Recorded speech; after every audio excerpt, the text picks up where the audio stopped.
siswi Ibu kelas 8. Sore ini Ibu akan mengirimkan video penjelasan materi untuk mata pelajaran prakarya. Jadi sambil menonton video yang Ibu kirimkan ini, silahkan anak-anak Ibu semua mengambil buku paket prakarya. Silahkan diambil buku paketnya dan silahkan buka halaman 8. Ya, silahkan buka halaman 8 pada buku paketnya. Untuk minggu ini Ibu akan memberikan penjelasan materi yang ada pada buku paket dari halaman 8 sampai halaman 23. Dan Ibu harapkan sambil mendengarkan penjelasan Ibu, anak-anak Ibu bisa menyimak atau mendengarkan hal-hal penting yang kamu temukan selama penjelasan Ibu, dan kamu silahkan catat hal penting tersebut dalam buku catatanmu. Dan sambil mendengarkan juga nanti, jika Ibu memberikan beberapa contoh produk kerajinan, silahkan kamu bayangkan dalam pikiranmu kira-kira ide apa yang kamu punyai, sehingga nanti mungkin dalam 2 minggu ke depan atau minggu depan, jika Ibu memberikan tugas untuk membuat produk kerajinan, kamu sudah punya ide, ya, sudah punya ide yang ingin kamu buat untuk tugas produk kerajinan, ya. Nah, anak-anak Ibu sekarang sudah buka ya halaman 8. Kita akan melanjutkan membahas tentang judul kecil bagian B, prinsip pengolahan limbah anorganik, ya. Penjelasan Ibu beberapa minggu lalu, ya, limbah itu adalah sampah. Anorganik itu tidak gampang hancur atau sulit untuk terurai. Ya, jadi bagaimana cara kita mengolah sampah yang tidak gampang hancur ini? Ya, di sini ada beberapa prinsip, ya, disingkat dengan istilah 3R. Ya, di paragraf pertama, di situ dikatakan 3R itu adalah reduce, reuse, dan recycle. Ya, ini bahasa Inggris ya. Sekali lagi, reduce, reuse, dan recycle. Ya, apa itu yang dimaksud dengan reduce? Ya, di buku paket ini kalian tidak bisa menemukan pengertiannya. Jadi silahkan catat nanti penjelasan Ibu. Reduce itu kalau kamu buka kamus artinya mengurangi. Ya, jadi kamu bisa mengurangi sampah dengan mengurangi penggunaannya, dengan cara mereduce penggunaannya. Misalnya, untuk mengurangi sampah-sampah kertas, ya, mungkin anak-anak Ibu punya sampah kertas, misalnya buku-buku bekas, ya, untuk mengurangi kertas itu bertumpuk, kamu bisa mengurangi penggunaannya.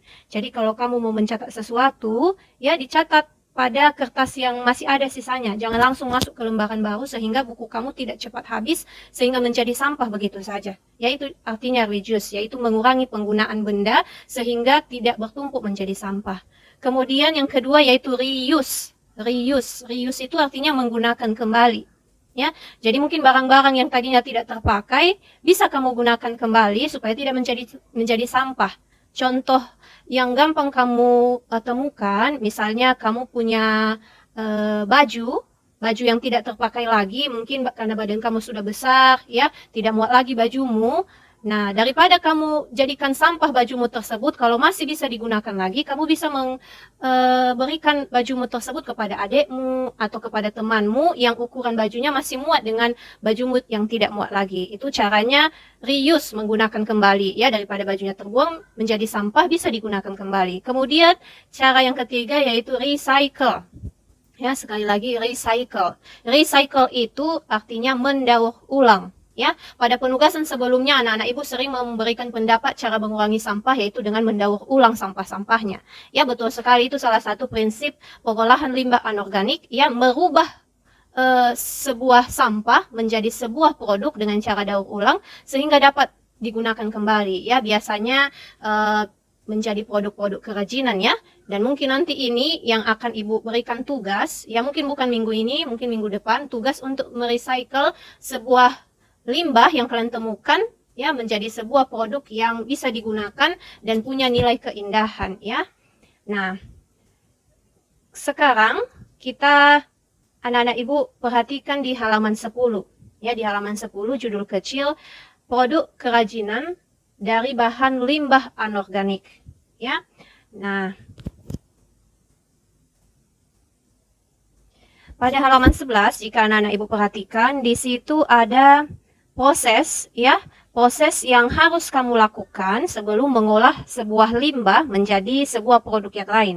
Ya, di situ ada 6 proses. Yang pertama yaitu pemilahan bahan limbah anorganik. Ya, pemilahan itu pemilihan. ya kamu pilih-pilih, kamu pilah-pilah yang mana bahan limbah yang masih bisa digunakan, ya. Jangan pula kamu memilih bahan limbah yang memang sudah sama sekali tidak bisa digunakan lagi, ya. Jadi kamu harus pilih mana bahan limbah yang masih bisa digunakan kembali untuk didaur ulang atau dipakai ulang, ya. Kemudian setelah itu kamu masuk ke langkah selanjutnya, yaitu pembersihan, ya. Misalnya tadi kamu mau mengubah sebuah botol, misalnya di samping rumah kamu temukan ada botol yang masih bisa kamu gunakan, ya. Botol tersebut tidak langsung kamu buat menjadi produk, harus kamu bersihkan dulu, ya. Kemudian bagian C, pengeringan. Mungkin tadi botolnya kamu cuci, setelah itu masuk ke proses selanjutnya, yaitu kamu keringkan. Kemudian di bagian D ada proses pewarnaan, ya. Pewarnaan ini apa fungsinya? Ya, supaya produk tersebut menjadi lebih menarik untuk dilihat. Mungkin tadi botol yang kamu temukan itu mau kamu jadikan vas bunga, mungkin tadi warna botolnya bening. Nah, supaya lebih menarik, kamu lakukan proses pewarnaan. Mungkin kamu warnai menjadi warna kuning, warna hijau, supaya pada saat kamu letakkan di atas meja, vas bunganya menjadi lebih menarik. Kemudian, setelah pewarnaan, pasti tidak langsung kamu gunakan kan, karena catnya masih basah. Maka ada lagi proses pengeringan yang kedua, ya. Terakhir prosesnya adalah penghalusan bahan agar siap pakai, ya. Jadi agar catnya tadi mungkin masih ada yang tidak halus, ya, bisa kamu haluskan lagi dengan menggunakan amplas, ya. Di sini ada salah satu caranya, itu dengan menggunakan amplas, ya. Anak-anak ibu semua pasti sudah tahu ya apa yang dimaksud dengan amplas. Nah, sekarang kita masuk pada halaman 12. Nah, kita akan mengenal kerajinan dari bahan anorganik. Nanti ibu akan tampilkan beberapa foto ya mengenai produk-produk dari bahan anorganik yang akan kita pelajari. Dan ingat, sambil melihat foto produk tersebut, kamu bisa bayang-bayangkan kira-kira apa nanti yang akan produk apa nanti yang gampang kamu temukan ya menjadi suatu produk yang akan kalian buat nanti dalam tugas selanjutnya ya. Nah, kita mulai dari limbah plastik ya. Limbah plastik ini anak-anak ibu semua kira-kira di mana ya kita sering menemukan limbah plastik? Ya, mungkin di samping rumah, ya di sekolah ada banyak sekali ya, misalnya di kantin ya ada banyak sekali limbah plastik. Atau di paragraf ini di situ dikatakan di pinggir jalan, di tempat pedagang itu atau penjual ya. Jadi kita gampang menemukan limbah plastik di situ ya. Limbah plastik apa saja yang bisa kamu temukan? Misalnya botol-botol aqua ya atau botol-botol minuman yang terbuat dari bahan plastik. Ya, daripada botol-botol tersebut tergeletak begitu saja, mendingan kamu buat sebuah produk dari botol plastik tersebut. Apa contohnya? Ya, Ibu sajikan di sini ada beberapa gambar ya dari hasil produk kerajinan yang dibuat dari limbah plastik atau botol plastik ya.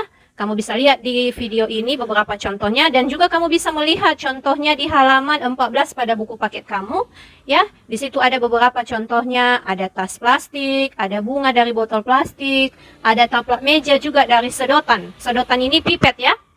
Jadi pipetnya dilipat-lipat ya, mungkin daripada pipetnya jadi sampah dilipat menjadi taplak meja. Jadi coba pikirkan kira-kira yang mana ya yang nanti akan gampang kamu temukan ya, yang akan kamu buat. Nah, itu tadi limbah plastik. Nah, sekarang bagian B halaman 14. Dari kemasan minuman atau makanan ya dalam bentuk kotak-kotak. Ya, contohnya apa? Coba perhatikan di halaman 15. Di situ ada kotak kemasan minuman. Ya, di halaman 15 kamu bisa perhatikan seperti apa contoh dari limbah tersebut.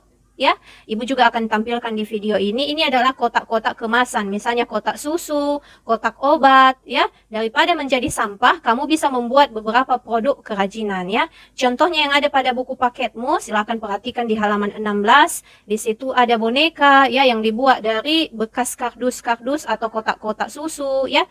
Kemudian juga ada mainan kereta atau kereta api ya yang disusun dari kotak-kotak susu ya. Jadi mungkin kamu di rumah punya adik yang masih minum susu. Nah, daripada kotaknya jadi sampah ya, kamu coba pikirkan dari sekarang kira-kira kotak tersebut saya buat apa ya untuk bisa digunakan menjadi produk kerajinan ya. Nah, sekarang bagian C di halaman 17, limbah kain perca. Ya, kain perca itu adalah kain-kain bekas ya atau kain-kain yang sudah terpotong-potong ya, di mana kamu bisa temukan misalnya di tukang jahit. Siapa yang kakaknya atau ibunya tukang jahit, nah pasti ada sisa-sisa kain yang tidak digunakan lagi ya. Daripada menjadi sampah bertumpuk ya, sisa-sisa kain itu bisa kamu jadikan produk kerajinan. Nah, tentunya setelah melewati proses-proses tadi ya, kamu pilah dulu, kamu pilih, kamu bersihkan dulu ya, kemudian kamu cuci, kamu keringkan ya. Kain mungkin tidak dicat lagi ya, tetapi harus dibersihkan, harus dikeringkan. Nah, setelah itu kamu bisa mengubahnya menjadi produk tertentu. Kamu bisa lihat di halaman 18 apa saja alat yang bisa digunakan, ada gunting, ada lem, untuk jadi produk apa. Nah, perhatikan di halaman 18, Ibu juga menyediakan gambar beberapa produk-produk dari kain perca. Dalam video ini ada kalung, ya, kalung dari kain, ya. Kemudian ada kotak, ya mungkin dari kotak susu dijadikan tempat pensil. Nah, supaya tertutup tulisan susunya, kamu bisa menempelkan kain perca, ya. Kemudian juga ada wadah, ya, atau kotak tisu, ya, kotak tisu kamu bisa menutupi kotaknya dengan menggunakan kain perca, ya. Atau ada anak-anak ibu yang bisa membuat kain percanya menjadi kesek kaki, ya, tetapi harus dibuat ya semenarik mungkin. Ya, kemudian limbah yang selanjutnya di halaman 19, limbah kaleng, ya, limbah kaleng. Ya, kaleng ini didapat dari mana Ibu? Ya, kaleng ini misalnya dari kaleng-kaleng susu. Ya, ada susu ya yang dibuat di dalam sebuah kaleng. Daripada menjadi sampah kalengnya, kalau banyak di sekitar rumahmu, kamu bisa membuat produk-produk kerajinan dari kaleng bekas tersebut. Bagaimana contohnya? Kamu bisa lihat di halaman 20, ada gambar di situ. Kaleng-kalengnya, ya, apa saja alat yang dibutuhkan, kemudian dibuat menjadi produk apa saja, misalnya jadi mobil-mobilan, ya, dari kaleng minuman, ya, atau kamu bisa. Selanjutnya, limbah yang terakhir, yaitu limbah kaca, ya, atau botol kaca. Misalnya botol kecap, ya, kita semua punya kecap asin di rumah ya, mungkin wadahnya dari botol atau botol-botol bir. Misalnya kalau kamu punya warung, ya, biasanya ada botol bir, ya. Nah, daripada menjadi limbah, nah coba perhatikan di halaman 23. Ya, ada cantik sekali di situ ya, produk kerajinan dari limbah kaca. Ya, bisa dilukis, ya, dicat ulang, ya, dijadikan vas bunga, dijadikan hiasan. Bahkan di sini digunakan, bisa dijadikan gelang kaca, tetapi dengan menggunakan alat mesin tertentu ya. Nah, mungkin anak-anak ibu kesulitan membuat produk dari kaca ini. Nah, kamu bisa pikirkan, kalau ada botol kaca di rumah, kira-kira yang gampangnya, yang tanpa menggunakan mesin-mesin tertentu, kamu mau jadikan apa? Dan tadi kamu cat, ya, bisa kamu taruh di atas meja, kamu masukkan bunga plastik di atasnya, jadi pot bunga yang menarik ya. Jadi kamu bisa pikirkan sekarang, kira-kira produk apa ya yang nanti akan kamu buat. Mungkin bukan dalam minggu ini, tapi coba kamu pikirkan sekarang. Ya, jadi demikianlah penjelasan Ibu dari materi halaman 8 sampai halaman 23.